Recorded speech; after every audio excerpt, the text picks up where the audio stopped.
labantu. Yeah. Mfowethu, umbuzo wakho lo obuza muhle kakhulu futhi uyasokoza thina singama-artist. Yeah.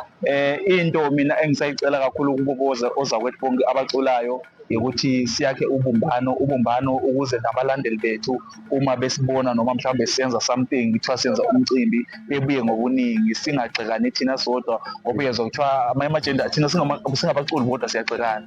Uzothiwa ijenda ethile wathi ijenda ethile wathi. So lokhuyana yikho okusehlisa isithunzi kubalandeli. Kodwa-ke uma singaba imbumba sibambane sonke, noma ngabe kuyukuthi nawe umfowethu lapho DJ Sintu we-house uphekile laphana wathi kiss before sondela, nami ngithinta into enhle laphana, into enhle thinta uzonda Maxoki, sihambe sonke siyobumbana siyomncedisa uzakwethu nethemba lokuthi nabalandeli nabazobona ukuthi into le siyenzayo iyaphila, izokwazi futhi siqhubekele siye phambili ngababa. Kiss before mfowethu ngisasekuwe ngakasukuwe mfowethu, ngiyayizwa lento le ekhulumayo futhi nami ngiyabona nje ukuthi ngaba nhle kakhulu. Awungithathe umbeke ekuthenini mangathiwa uDJ Sintu ngoba ecula i-house mfowethu